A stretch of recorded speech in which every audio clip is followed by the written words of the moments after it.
ভাগ্নে, এই ভাগ্নে, এখনো ঘুম থেকে উঠিস নে? তাড়াতাড়ি ওঠ, না হলে কিন্তু এক বালতি পানি ঢেলে দিব। তুমিও না মামা, কি আবল তাবল বলো, থাকার জায়গায় নেই। তুমি আমার বালতি আমাকে পানি ঢেলে দিবে। কি বললি বেটা? আমার সাথে মশকরা? তাহলে এক্ষুনি পানি ঢেলে দিচ্ছে। আরে মামা, উঠছে, রাগ করো না। সকাল সকাল তোমার সাথে মজা না করলে না ভালো লাগে না। আচ্ছা ঠিক আছে।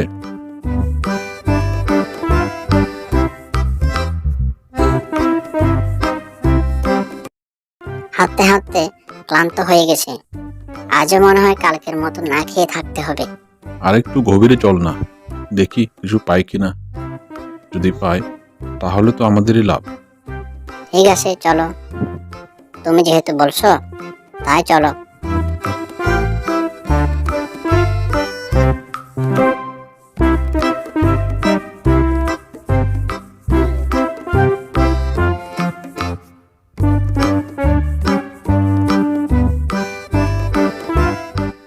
আমি যা দেখছি তুমিও কি তাই দেখছো?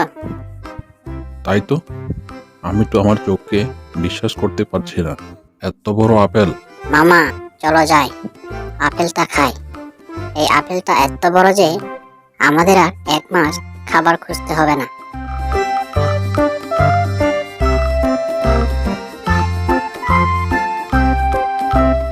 ঠিক বলেছো, মামা, আজ থেকে তাহলে আমরা এখানেই থাকবো। কিন্তু এখানে তো কোনো বাড়ি নেই, কোথায় থাকবো? আর আপেলটাও তো আমাদের আস্তানায় নিয়ে যেতে পারবো না। আরে চিন্তা করো না, আমরা আপেলটাকে বাড়ি বানিয়ে এর ভিতরে থাকতে পারবো। ঠিক বলেছিস তো, আমি তো ভেবেই দেখিনি। এরপর তারা আপেলটাকে বাড়ি বানিয়ে সেখানে থাকতে লাগলো। ওর রাখতে পারবে? আমি কয়েকদিনের জন্য শ্বশুর বাড়ি বেড়াতে যাচ্ছি। পারবো না কেন মামা? তবে একটা কথা কি জানো, পরের জিনিসে হাত রাখা আমার একেবারেই পছন্দ নয়। নিজের হাতে আমার সিন্ধুকে রেখে দাও। তখন বাঘ তার থলে ভরা মোহর তার ভাগ্নের সিন্ধুকে রাখে এবং নিশ্চিন্ত মনে বাড়ি ফিরে গেল।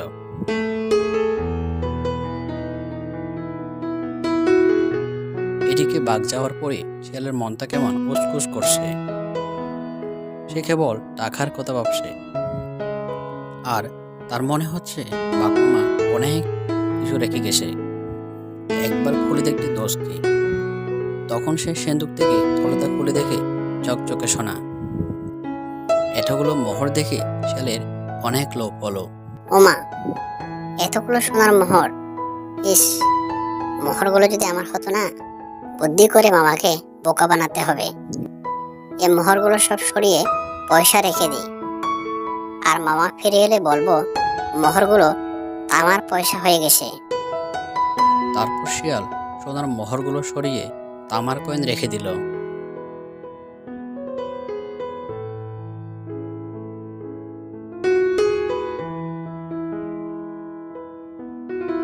কিরে মামা, শ্বশুর বাড়ি থেকে ফিরে এলে বুঝি? হ্যাঁ বাগ্নে, আজ সকালে এলাম। সবাই কেমন আছো? তখন দুই মামা ভাগ্নে মিলে অনেক গল্প করলো। বাঘ চলে যাওয়ার সময় তার থলেতে চাইলো। তাহলে ভাগ্নে, আমার থলেটা? হ্যাঁ মামা, নিয়ে যাও। তুমি যেখানে রেখেছিলে সেখানেই পাবে।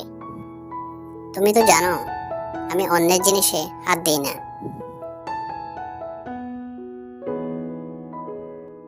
তখন বাঘ সিন্দুক খুলে তার থলেটা বের করে ফেলে, কিন্তু থলে খুলে দেখে সোনার মোহরের পরিবর্তে তামার মুদ্রা।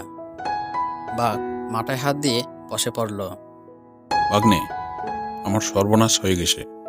আমার থলে ভরা মোহর ছিল, এখন দেখছি একটা সোনার মোহরও নেই, কতগুলো তামার মুদ্রা। তাও কি হয়? সোনার মোহর কখনো তামার মুদ্রা হয়? শিয়াল এমন একটা ভান ধরল যে সে কিছুই জানে না, কিন্তু বাঘ সব কিছু বুঝতে পারল। তবুও সে না বোঝার ভান করে বলল, আমি তো মোহর মনে করে রেখেছিলাম, এখন দেখছি পয়সা। আচ্ছা বাদ দাও। এ বলে সে তামার মুদ্রা নিয়ে বাড়ি চলে গেল।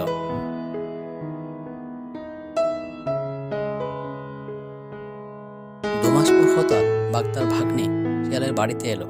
ভাগ্নে, আজ আমার বাড়িতে পিজা তৈরি হচ্ছে, সেখানে তোমার মেয়েটিকে পাঠিয়ে দিও। তা ভালো, তা ভালো, আমি আমার মেয়েকে পাঠিয়ে দিব। বিকালে শিয়াল তার মেয়েকে বাঘের বাড়িতে রেখে এলো। শিয়াল চলে যাওয়ার পর বাঘ শিয়ালের মেয়েকে লুকিয়ে রাখলো আর সেখানে একটা বানরকে বসিয়ে রাখলো।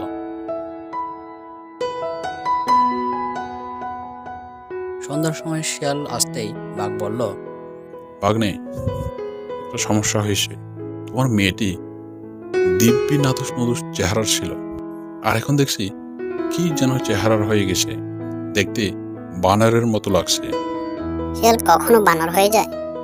কি যা তা বলছো তুমি? তুমি আমার মেয়েকে কি করেছ? ও আমার একমাত্র মেয়ে। ভাগ্নে, ভেঙে পড়ো না। আজকাল কি সব ভুতুরে কাণ্ড হচ্ছে না, বোঝার উপায় নেই। এই দেখো না, সেদিন আমার সোনার মোহরগুলো কিভাবে তামার মুদ্রায় পরিণত হলো, আজ তোমার মেয়েটি বানর হয়ে গেল। এসব কি হচ্ছে ভাগ্নে?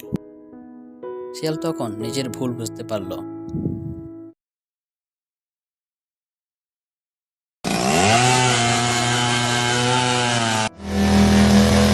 বাঘ আর শিয়াল র্যাস শুরু করলো।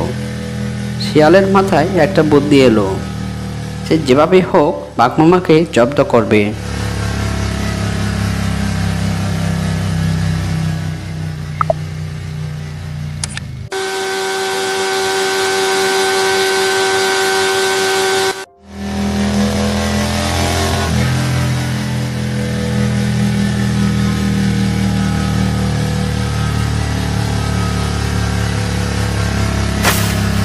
এই বাবা, ট্রাক্টরটা বসে গেল।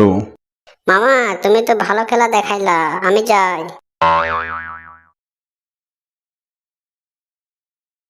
বদমাস শিয়ালটা ইচ্ছে করে আমার সাথে এমনটা করেছে। এখন আমি কি করব? কি আর করা, এখন আমি ট্রাক্টর নিয়ে বাসায় কিভাবে যাব?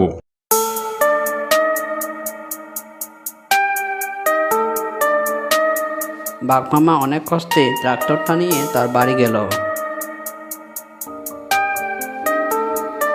ও বউ, তুমি চিন্তা করিও না, শিয়ালকে যদি আমি এই বনসার না করি না, তাহলে আমার নামও বাঘা নয়। বাঘমামা শিয়ালকে ধরার জন্য চাষ করছে। অন্যদিকে শিয়াল ট্রাক্টরের শব্দ শুনে থমকে দাঁড়ায়।